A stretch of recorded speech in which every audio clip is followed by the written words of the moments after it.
Yay, we're recording.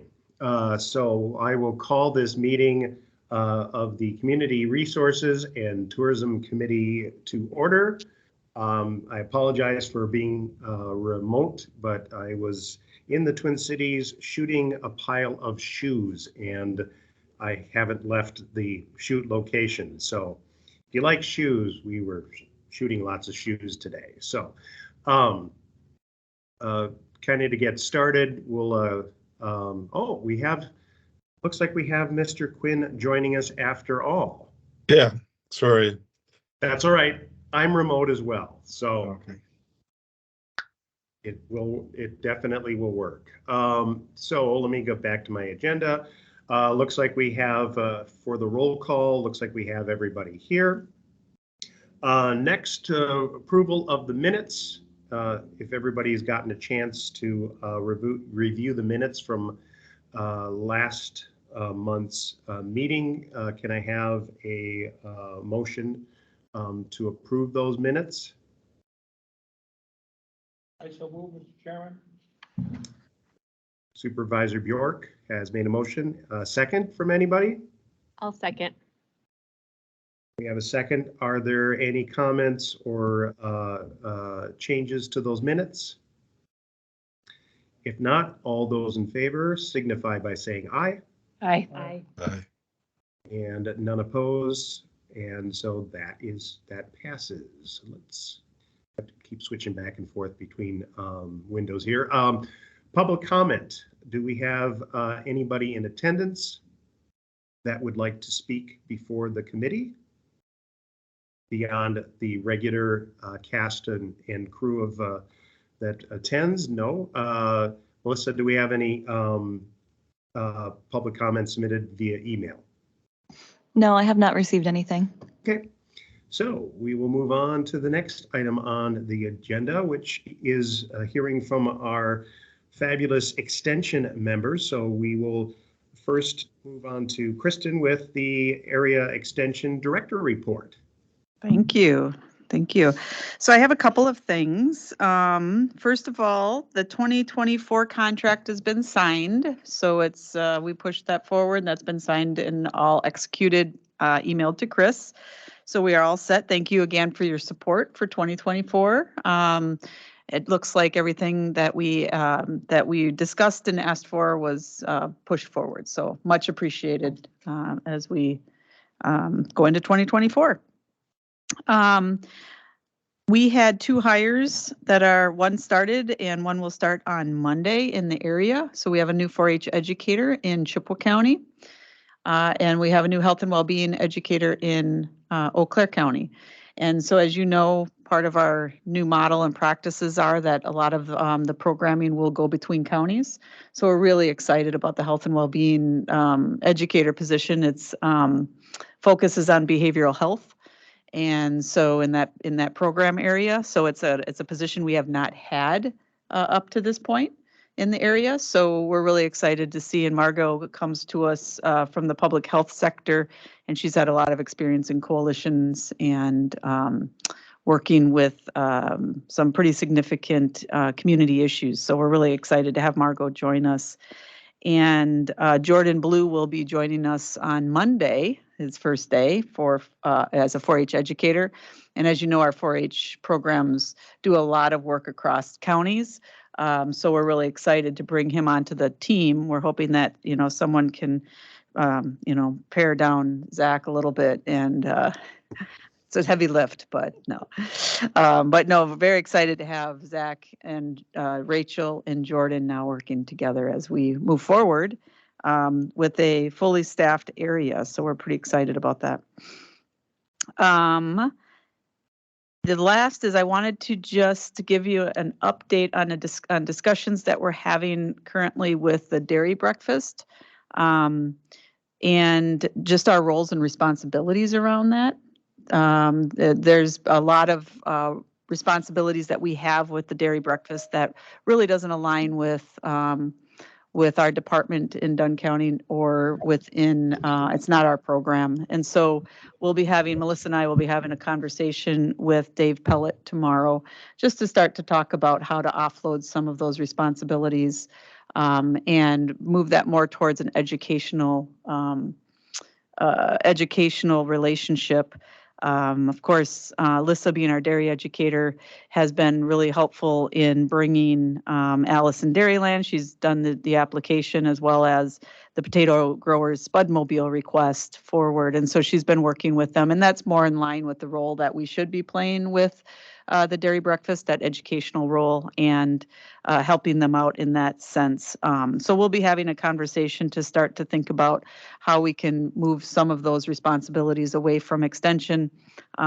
We really don't have the capacity, honestly, moving forward. And it's a pretty heavy lift. So we'll be talking with Dave tomorrow, actually, about that. So I just wanted to give you a heads up that conversation is happening and aligning our roles. I think that's all I have, unless you have questions. I knew Supervisor Bazork, you were gonna. You seem to cause the conflict. Larry, if you're talking, turn your mic on. I can't hear you. Okay, like I said before, it seemed like you kind of caused a conflict in my understanding of what's going on. First, I don't understand what role health and well-being has to do when Dunn County also provides a lot of health and well-being services already with staff. And then you tell me that we're short-staffed so that we can't work with the traditional activities like the dairy breakfast because we're short-staffed. So we add staff and then. Well, the health and well-being educator is not a Dunn County position, but some of her programming will affect Dunn County, which is good. Fine. Does Dunn County pay for it? Nope. Okay, I'm just giving you an update on the area, staffing in the area that will affect that. Is this person will be a county employee? No, it's a staff member. It's equivalent to what it's in the same vein as what Louisa works in. She's in Human Development and Relationships Institute. Right. This is a Health and Wellbeing Institute, which we haven't had represented except for through FoodWise in the past. And so one of their program areas is behavioral health. One of their program areas is behavioral health. And so that's what Eau Claire County's needs were. That's what Catherine Schaaf and the committee there negotiated for that position when it was open. So Yia Lore was there as human development. It was then shifted to health and well-being. And but that does affect the area, just as Louisa's work affects Chippewa and Eau Claire counties, and Jean's work also and financial management affects that.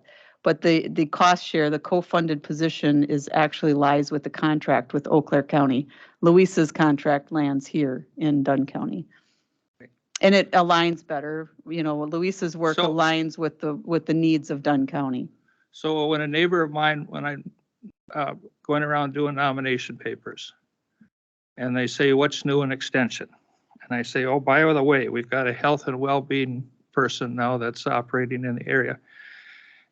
And they'll look at me like, don't we already do that?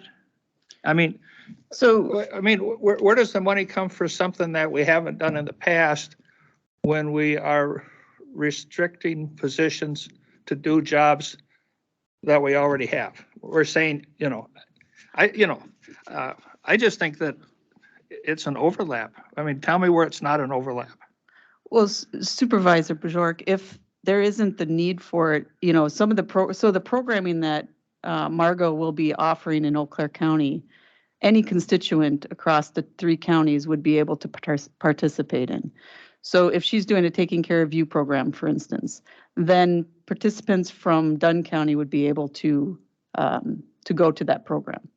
If she's working with coalition development, for instance, coalitions here in Dunn County might be able to benefit from her work in that area. Her position is not in Dunn County. It's an Eau Claire County position. It's an Eau Claire University of Wisconsin Extension Madison position, co-funded by Eau Claire County. You're not putting any money on that position. You're putting money on Louisa's position, which is Human Development and Relationships, which does align better with the needs in Dunn County. So you might be tripped up a little bit about the name, Health and Wellbeing. That's Yeah. just the institute. Her emphasis is in behavioral health. So, And behavioral health is what? so that might be AODA, substance abuse. What is it? Okay. Substance abuse, mindfulness, help me out, Elisa. Mental health. Larry, what might be, what Stephanie did with, Yeah. they did, Yeah. when having a very high suicide.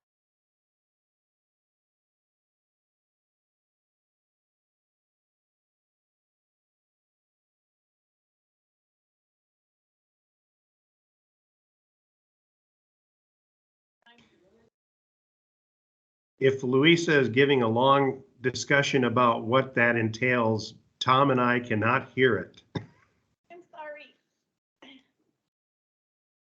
I'll try and make it short. I was just explaining that there are times like where Stephanie, who had the role before me, worked with our College of Agriculture ag agent to help with stress for farmers. And they did a statewide online conference for that. And I think they did an in-person one as well. And they did some online coaching when people were struggling during COVID.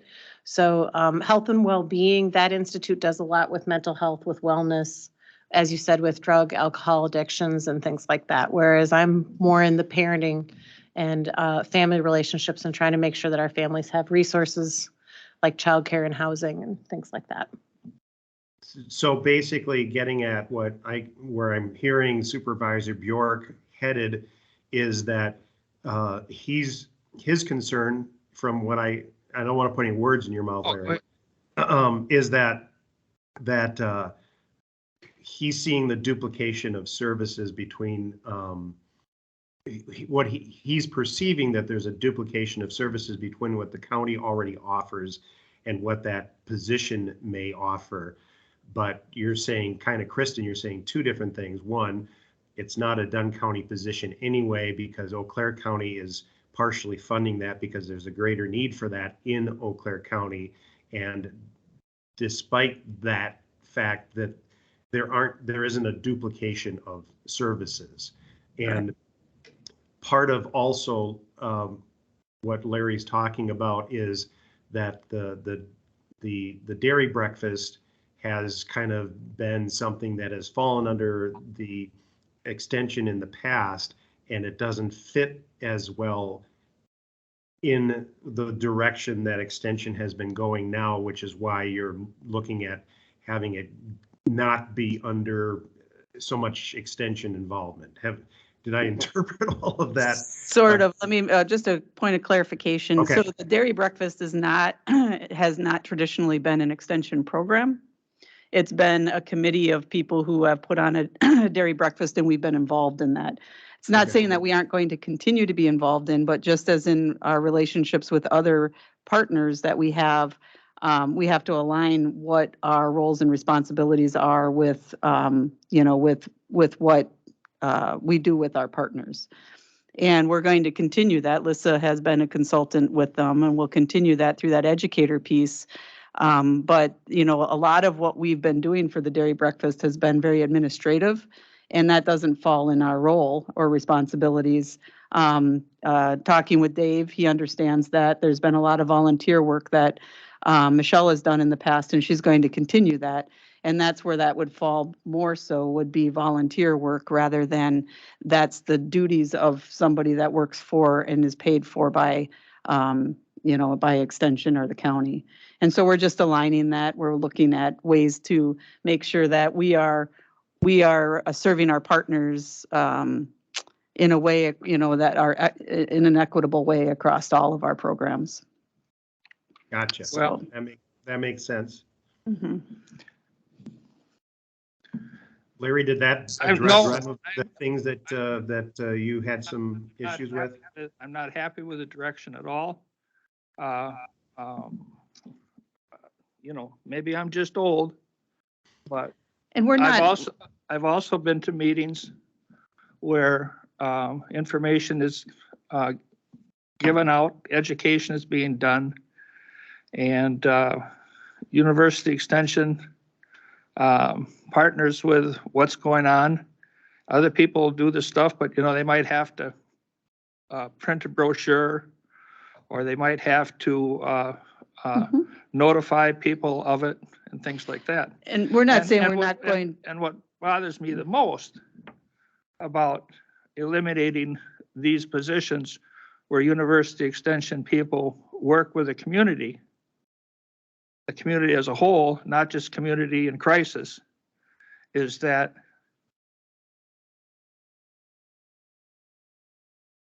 more people should have wanted to see Jerry Clark and the grain marketing meeting that they had on. It was top notch. I mean, you could have drove to Des Moines, Iowa, and gone to Iowa State for a meeting and not gotten any better information than those guys provided. But as it was discussed by anyone that was there and on the radio this morning by bystanders, radio guy, that why are people not flocking to get that kind of education? And I say because Extension is leaving those people behind. Extension is not being part of the dairy breakfast, except maybe we're educators. They're not at the organizational meeting putting it together. Over there, he found out, he didn't have to tell Jerry what the life of a dairy farmer was, but he went to work this morning about this time, about 10 to 5 to get in Bob's back door, and he's here now. So I mean, there was morning chores, these are night chores. We miss seeing those people. We miss seeing them.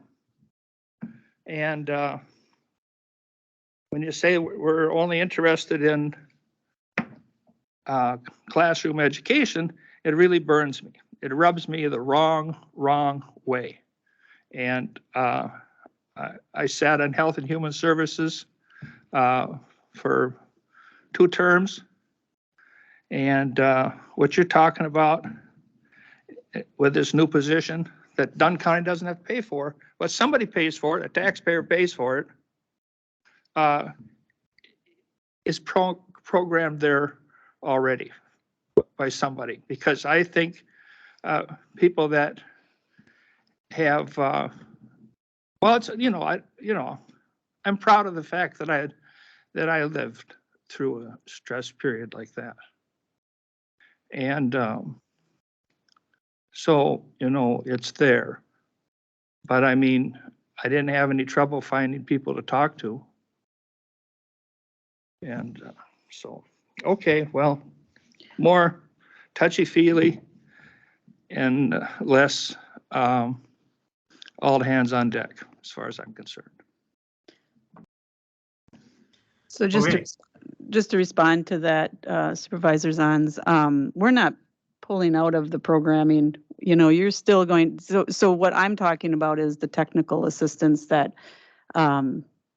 we have offered a number of organizations, not just the dairy breakfast. We're having to realign our responsibilities around those and offer equitable support to all of our partners, just as any other organization would do. But in terms of the health and well-being educator position, that I would love to sit down and talk with you about the position and what that would entail and the impacts that has on the community. And it is something that was asked for, brought up by the administrator and the county committee and the county board that they wanted that position. And so that's why we moved forward with it. Dunn County, hasn't had that need or that push. And so at this point, we haven't explored that. But you will benefit from the position by being in Eau Claire County. Okay. Does anybody have anything else for Kristen? And you kind of already touched on, I don't know if you have any thing else to add as far as like the financial report? I don't, in conversing with Melissa, we're right on track. And we'll get our final invoice here, I would hope in the next few days to a week, for the second half of the invoice for the educator positions. And we'll be coming under budget with those because of cost savings with some openings that we had early on. So we're right on track. All right. In your packet, you all received written extension educator reports or updates. And I see a number of people in the room there. I don't know if anybody had any questions or read anything that they would like to ask either any educators that are there or would like to ask Kristen. Feel free to ask away. If not, we will move on to our educator presentation, which are featuring our many ag agents. And I guess, I don't know, I see Margaret here online. I don't know who's gonna start and take the presentation away, but feel free to jump in.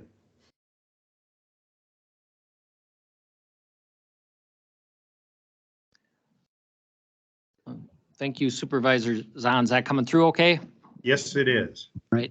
Melissa's pulling up our couple of slide sets here just to kind of go over some high level overview of what we've done over the past couple of months since we last met. So again, I do the crops and soils, kind of the agronomy types of programming within the 3 counties. And so just some field events that we did over the past few months.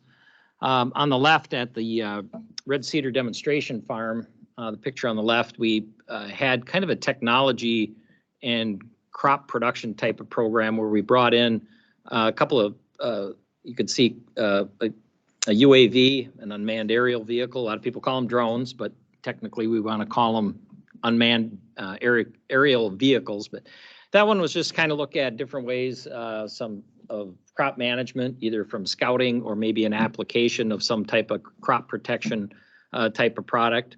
So, and then the 2 on the right, kind of see a cattle chute there, and then a soil pit dug. We did kind of a pasture management, beef management type of workshop near Colfax, and then a soil health pasture walk in the afternoon. So that was kind of a 2-for-1 day there, where we brought in the lady in kind of the blue jacket there is Sandy Stitchin. She's our agriculture livestock specialist out of Taylor County. So again, another example of how we can kind of leverage some of those area educators and specialists to help us out. A few studies I just want to run through that we've been doing that we're going to try to, again, a lot of these, when we went into the regional model, I had many of these studies already implemented in Chippewa County. So a little bit of a Chippewa County focus, but we're taking the data that we're gathering and we're planning some regional meetings this winter to get this data out.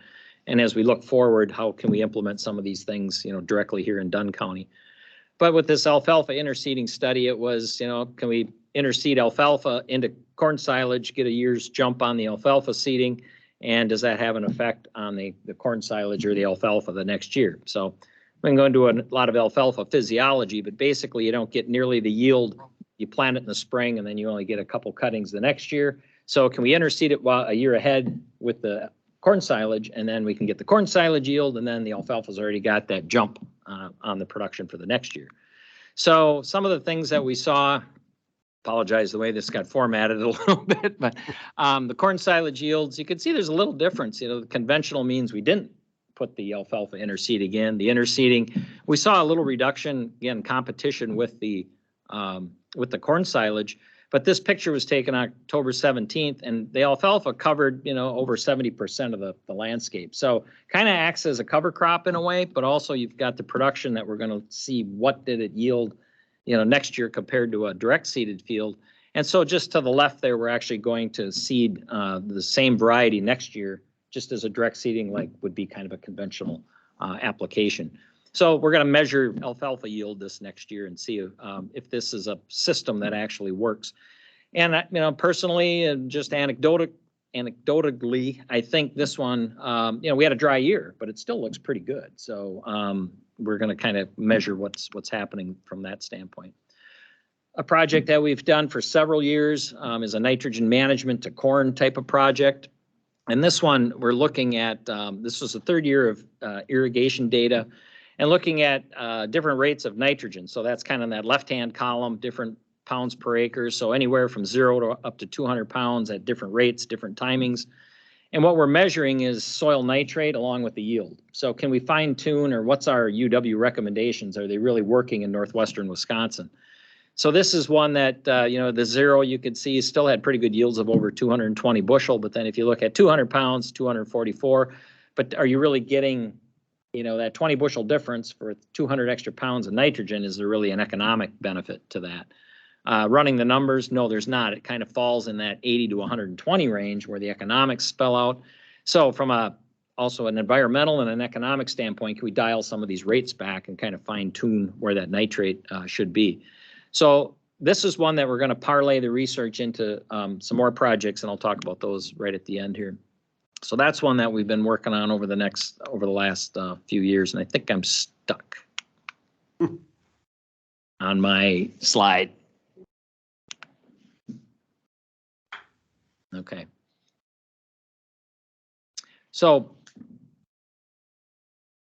a couple of other things that we've done, if Melissa gets them going, is we've worked in the cover crop projects as well. So we've looked at cover crops, different species of winter grains. So you've got winter rye, winter triticale, winter wheat.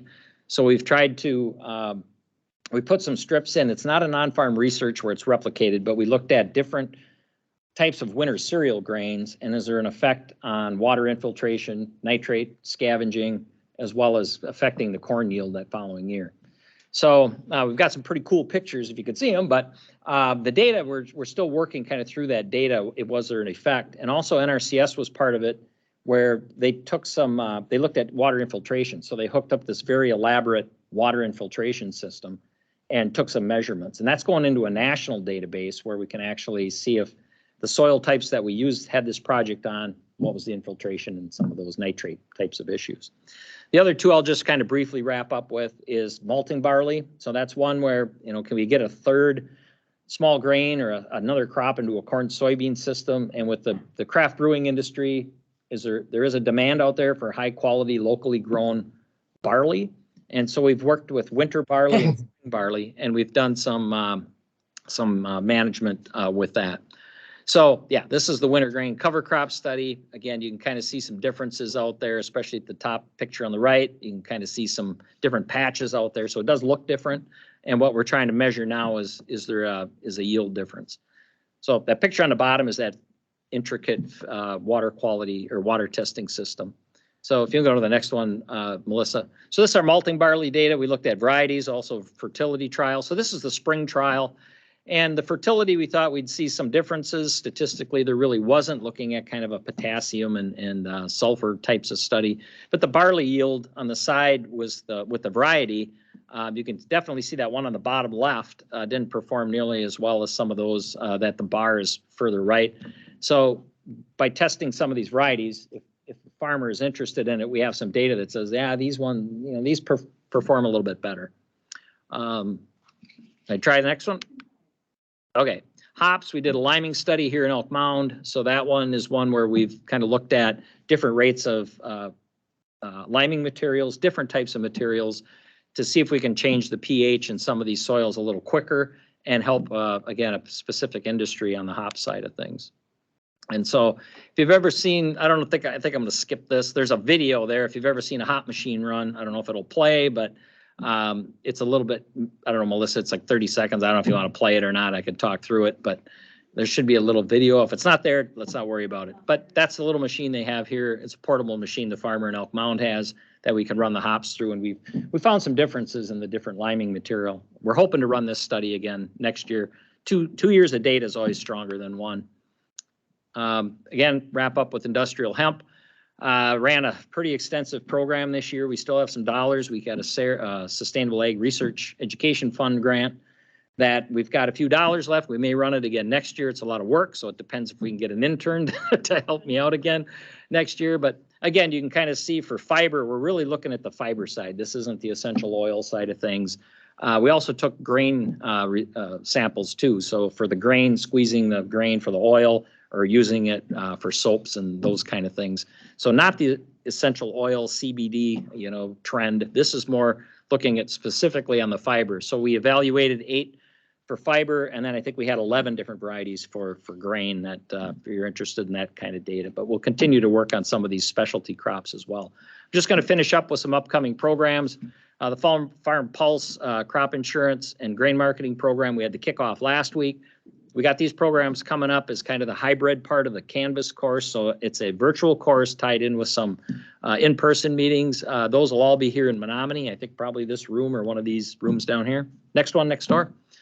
And then the nitrogen optimization pilot program, that's the one that nitrogen data I showed you. We're going to try to push to have a couple spots around Area 6, focusing on manure management, nitrogen rates, kind of dig in the dirt a little bit more and see about this nitrate issue and what's going on if we can't fine tune that. But there's some big grants out there through that project, and we're going to try to get those grants out and see if we can't get a farmer or two in Area 6 that's interested in that.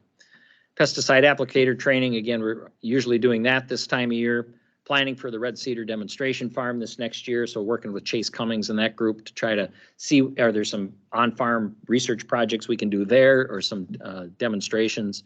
The watershed effort with the farmer-led groups, we're still connecting with them. There's the Red Cedar Watershed Conference is on March 14th. So we're planning to get that rolling here.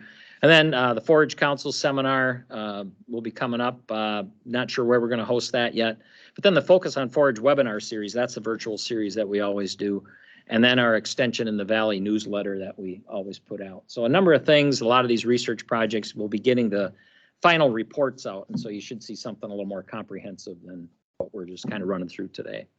So I think that's what I've been up to. I don't think we got any more. Any questions? Any questions for Jerry? Mr. Chairman? Yes. Jerry, Yes. I don't have any questions, but I got a suggestion, and I might have mentioned it to Margaret at one meeting here. Is that in the town of Springbrook, where my district is in Dunn County, button up over to Elk Lake, south of Elk Mound, is supposed to be a done deal for 2,500 acres of solar panels. And in talking to the farmer, who's most of that land is going to be put into solar panels. He said, and I definitely agree, that those are been hard work soils with very little organic matter added to them for generations. And this was land that was at one time just but low sand. And then in the 30s, the pine rows went in, and then irrigation came along. I would think it'd be tremendously interesting. You and I won't see the end of the project, I would predict. But, you only get a chance once to go out there before a project starts. So I would think if solar wants to be part of the energy programs in the future, that they're going to have to sooner or later get over the hump that this is taking good ag production land out of good land out of production. So if I knew my education words, I would use one right now saying, my idea is let's get out there and sample some of those soils and take some deep soil tests and see what is there on year one for organic matter, for infiltration, or whatever the things that you can judge on soil. And then maybe every 5 years, come back in the same area, take a picture of what it looked like when it was kidney beans and irrigation. Take a picture of what it looks like when it's covered with solar panels. And then how has the soil changed? And an interesting thing, your nitrates are right in there. An interesting thing, there's a community down there of 6 or 8 houses that sit like this and big time irrigation all around it. And Tom probably knows it better than I do as far as the nitrates in there. They're really high. So if we take this rest of this area out of production, what happens to that soil and how has it benefited from maybe just these people or people that don't like the dust blowing into their house along County Trunk E? Okay. So that's Yeah, getting baseline data on anything like that yeah. is. I mean, I remember there was a useful young down the fellow road. that worked for the Dunn County News and years ago, and that he took a lot of area pictures. And one of the pictures that he took was out at the intersection of Highway 12 and B running north. And it was small farms, crops, John Deere, 4-bottom plow tractors. And now you look out there, it's Walmart distribution center, it's machinery dealers, and people don't realize how their community changes, and whether it changes for the good or the bad is under interpretation. But if you got the data that says this soil is now this, where it used to be that, I think it'd be interesting. yeah. Yeah. I wish I'd lived long enough to see the See the change. change. Sure.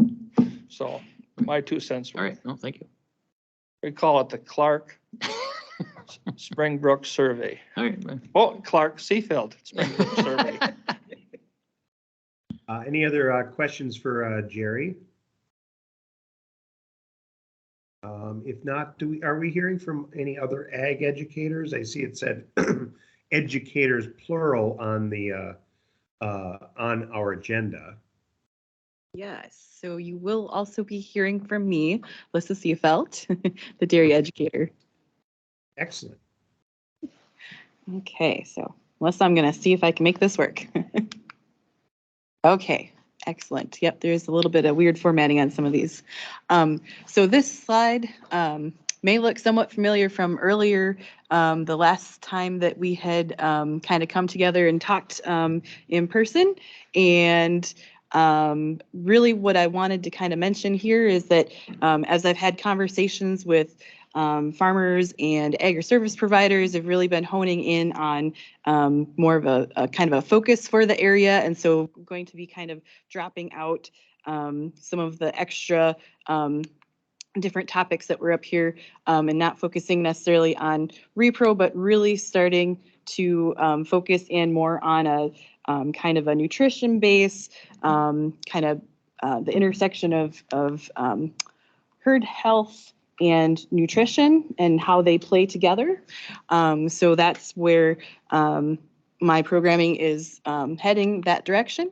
And so this slide you might also remember from the last time around as well. And really what I wanted to kind of highlight tonight is some of the just online things that we're doing and how we're actually tabulating and accounting for people's interaction with those. It's kind of cool to see some of the behind the scenes things. So I wanted to just share a few pieces about that. So as Jerry had mentioned, we've got the Extension in the Valley e-newsletter. And so that's the place where we share some of our information, of course. And we also have a dairy e-newsletter that's a statewide newsletter. And so if you're not connected with either of these newsletters and you want to be, the QR codes are up there and also the links. Or if you want to send me an email, I can get you connected for sure. And the kind of cool thing with email marketing through Emma is that we have access to a lot of things. So kind of set up and working behind the scenes. And so if we know that people are accessing information at a certain time of day, we can get those emails scheduled to target when people are kind of wanting that kind of content. So that's kind of a cool thing that we have access to. And with this, here we go. A kind of cool thing that we have in the background is we have this digital dashboard that tells us how our content has done. So when we first got started in the spring months with our Extension in the Valley newsletter, we did some things right, and we did some things that needed a little bit of tweaking, right? We started with a email base that was all of our collected, like, hey, we had emails from people at this point in time, and some of those are still good and some of them aren't. So our delivery rate was a little up and down until we sorted through some of those ones that weren't up to date anymore. We also have some different metrics up here that I want to just quickly talk about. So mailing score is what's going to be factoring in the open rate, a click-through rate, a shares percentage, people that are opting out of our email newsletter, and then sign up percentage as well. So all those things get lumped in together with this score, and then that gets benchmarked against the database that Emma has of like 45,000 different businesses or entities that are using this service, and then it applies a score to it on a basis of 1 to 10. So for our May newsletter, even though we had some challenges with some of the metrics that I just mentioned, if you look at the little round circle on the very far left, we had a mailing score of 10, which means we did really well because of some different things. And on this particular issue, it was because we had a lot of people clicking our links. It was great. People were really engaged and interacting with this, and I can show you some pictures in just a second. And the interesting thing is when you tweak some of your metrics, your score may end up being different because of just everybody has different metrics for that particular time frame. So on this particular example, when this is the most recent one of December, we had a much better delivery rate on this. So people that were successfully able to access and receive our newsletter, but our click to open rate, which is a metric of how many people or what percentage of people are clicking links, was down. So, it's going to go up and down month to month, and there's some really kind of neat things that we can track and learn from this. And we've been definitely learning as we go. One of the neat things that we get is a kind of a map of where people are clicking. So even if there's not a hyperlink that will take them to more information that's clickable, we can see where people are clicking. And so that's taught us a few things.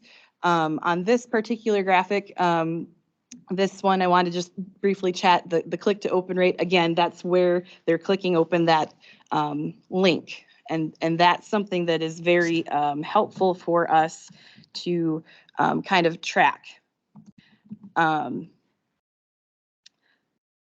Let's see. And then another kind of cool thing is that when we're in this backside, looking at the analytics, we can see how many clicks we actually had on a link. So people were looking for information. And so this was from the May issue that I mentioned earlier.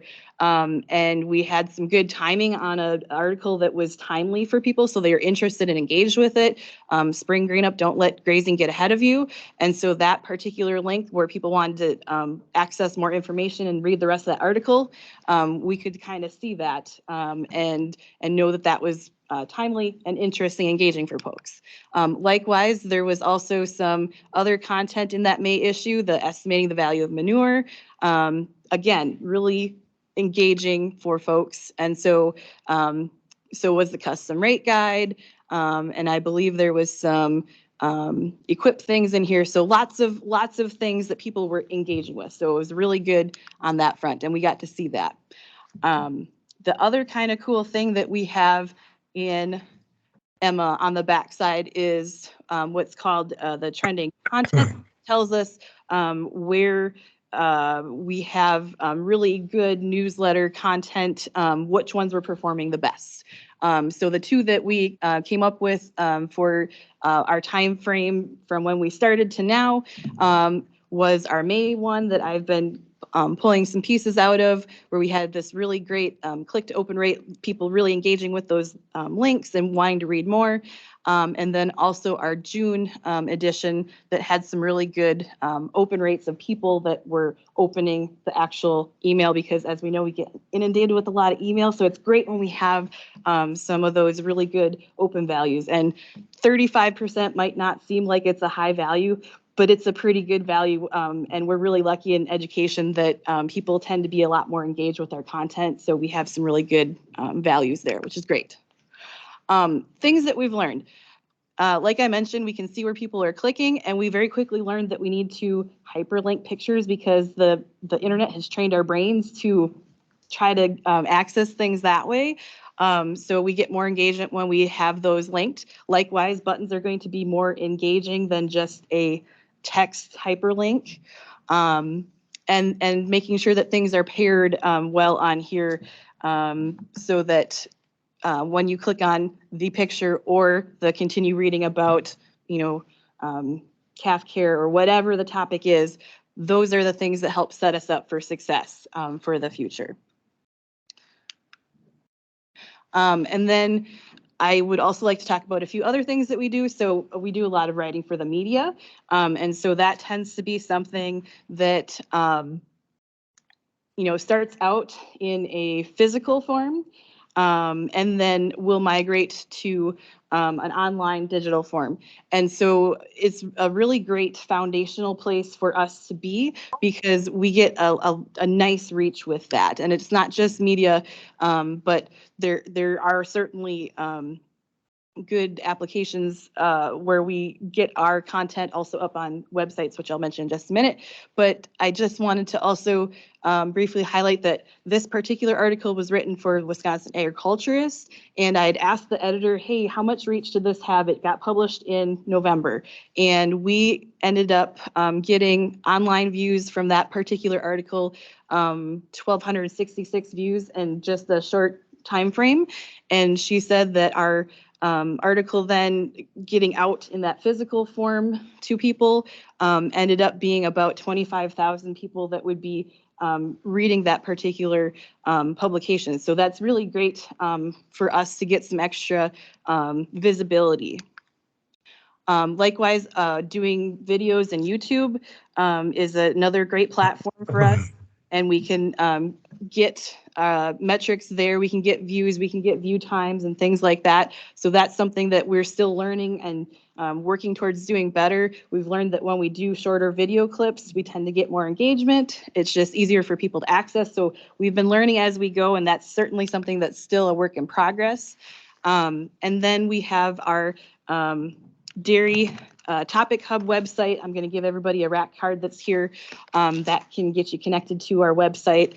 And I just pulled some of the articles that I've been involved with that have been posted there and what some of the views are. And my chart's getting cut off here, but some of these articles have been up for a couple of months, and some have been up all year. And so some of the views reflect that. The very bottom one that's getting cut off on your screen, at least it looks that way here, is using Dairy Comp to assess potential impacts of heat stress, I believe. That one had 1,026 views. That's something that's been a very engaging article for folks. So that one's been up all year. That's an article from a previous year, but it's something that's still engaging, which is great to see that we have content that's evergreen and people are still engaging with. So with that, questions? Digital metrics are kind of a neat thing that we can kind of dig into the guts and find what people are finding interesting. We know that folks have been engaging more with digital content after COVID. And so that's something that I kind of wanted to show how we're looking at some of those things on the backside.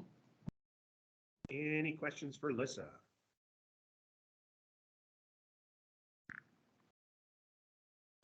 All right, I gotta so ask a question. Oh. Oh, go ahead.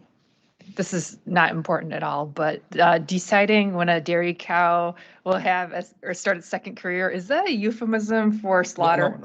No, That is indeed a conversation about making sure that she is ready to go to the sale barn, Okay. yes. Yep. Just wondering. Yeah. It's kind of cute. Yeah, because oftentimes farms will have a cow that, you know, they're seeing isn't as productive anymore. But then there's also a conversation of, is she what the sale barn wants, appearance wise? And so if she's not, how do we get there? Thanks. My question also goes to the sale barn. So this morning, report from one of the sale barns that market dairy cows other than for slaughter. They said for reputation, Jersey herd. So, you know, Jerseys are the smaller animals, higher components in the milk. Then you would say Holstein, okay, which is the larger animal.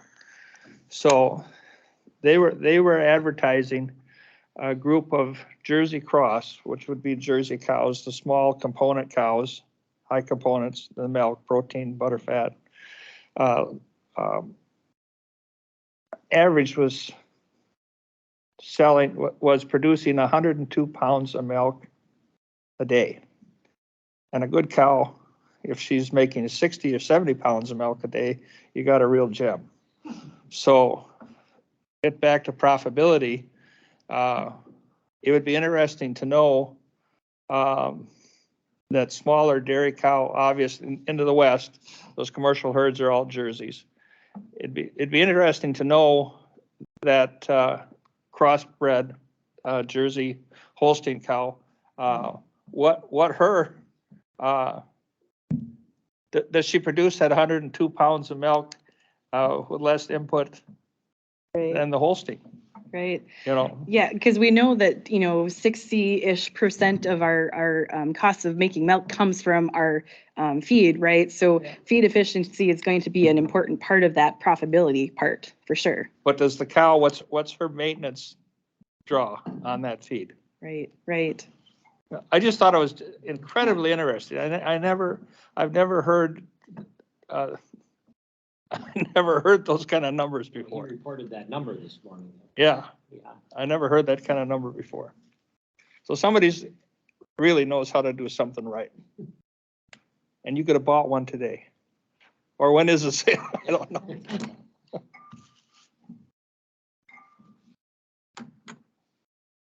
Anybody else have any comments or questions for our ag educators? If not, yes, thank you very much for the updates and participating. And with that, we will move on. I'm trying to see on my screen if our illustrious county manager is there. Chris was unable to make it. She's at another meeting right now, but she did ask if I would speak on behalf of the communications stuff. So I have her report for that. But I can't help you with economic development. Okay. And I will ask, I guess, Supervisor Vogel, has there been any Dunn County EDC meetings that you've attended since our last meeting, if there's any updates? No, there haven't been any meetings. The next one is the 20th, so next Wednesday. Okay. Well, with that, then we'll move on to our fill-in Dunn County communications person with Dan for an update. Dan, what do you have to tell us? Yeah, I have a couple updates, and I guess I can speak a little bit on economic development because I know that Chris has been working on getting kind of access to all of the resources that the Dunn County EDC uses just to help keep them on track as they continue to move forward, as I was assisting with some of the technical components of that. So, so from a communication standpoint, not a whole lot has been, nothing significantly happening different. We had an article released on the, well, we didn't release it on the levy. An article was written on the levy for Dunn County that was kind of independent of our efforts. That was came to us from the from a writer at the Leader Telegram. So that was good. And they did work with county board chair and the county manager to get that information out. We had a press release just last week or earlier this week about nomination papers, and the county clerk has reported that it's working. So lots of people are coming to pick up their papers. So that's been good and getting the word out there. And side note, from a social media standpoint, we're pretty sure, we don't necessarily have great numbers, that we've set a record. There was a post from the sheriff's department that's at 48,000 likes. Turns out if you want people to be involved, you start talking about turning on your headlights in bad weather. So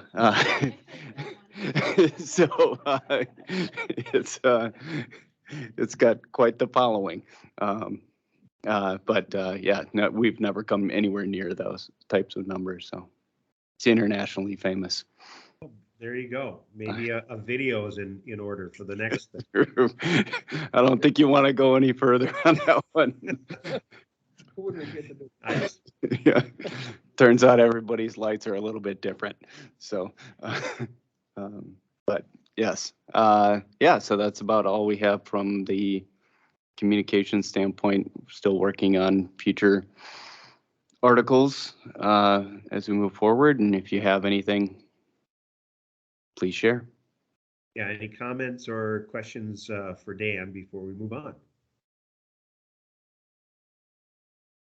If not, we'll keep Dan in the hot seat as we move on to just broadband discussion.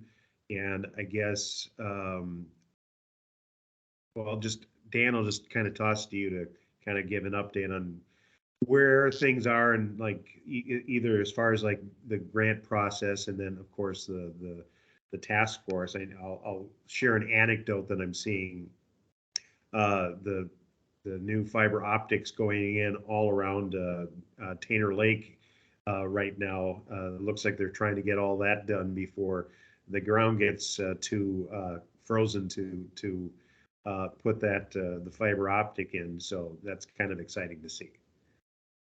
Yeah, they're certainly moving fast to get those, and a lot of those are grants that frankly they have until like the end of next year to finish, but they're trying to get them done as quickly as they can because they got another round of grants that they're working on. So they're moving fast and ahead of their schedule. So, or probably right on their schedule, but within their padding to be able to do that. Yeah, as far as a task force is concerned, Supervisor Sans and I are working to try and find people. I think we've come up with, what were we at, 7 of 9 positions, or the seats have been kind of earmarked.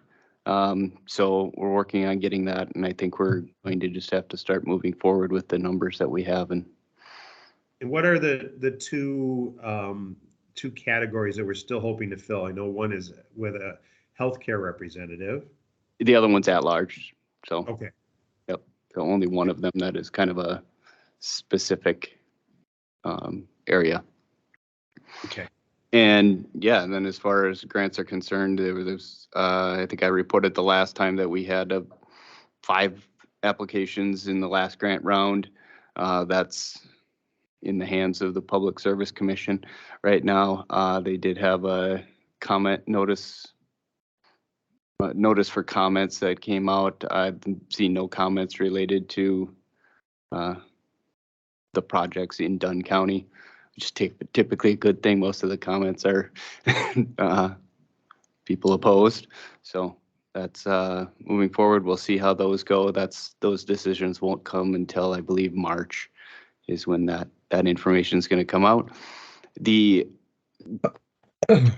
broadband office released early last week volume 2 of their BEAD proposal. What volume 2 outlined was the process to solicit grants for BEAD when that goes. So this is the Wisconsin Broadband Office, aka Public Service Commission, submitting their proposal to the other acronym. It's federal government. Let's just go there to on how they plan on implementing the soliciting the grants and evaluating those going forward. Most of that process follows the same process they've done with all of their other grant rounds, with minor changes in order to meet the rules of the BEAD grant. It's a great read if you want to read it. The comment period, I received notice about it on December 6th, and comments were needed by the end of the day yesterday. So the comment period has ended, but it seemed pretty much what we had expected. Part of that does outline what the match values will be required. There's some math in there, but basically it's about a 75% grant, so a 25% match is kind of what they're looking at. So as we move forward, that'll be a big thing, is identifying where that 25% comes from for the BEAD grants. And that's pretty much what's been happening in broadband. Excellent. Any questions or comments for Dan or about broadband in general from anybody on the committee? Seeing none. Thanks, Dan. Moving on, just a brief update with the tourism with the website. Still continuing to see a fair amount of traffic. It still could use more. I know that the calendar has been updated. I will ask Supervisor Vogel if you've had been able to submit your information through the site. That should have been updated and fixed. Were you able to do that? I haven't tried yet, so I will Okay. try Well, again. I wasn't sure. You'll try again, and I know that I'll get a notification if you are successful with doing that. So, Okay, great. any other comments about either the Visit Dunn County website or tourism in general? If not, next item on the agenda, consideration of actions to be taken by this committee. There are none. So the only other thing on the agenda is our next meeting date is currently set for Tuesday, January 9th. I see the agenda says 2023. We would have to go back in time in order to do that. So it will actually be 2024. So we'll update that at some point in time. Are there any announcements from anybody? Don't see any hands waving or anybody's hands in the air. So I guess with that, this meeting is adjourned, and thank you for putting up with me from a distant location. I banged my gavel to end the meeting. We'll see you in person next time, hopefully. You can stop recording.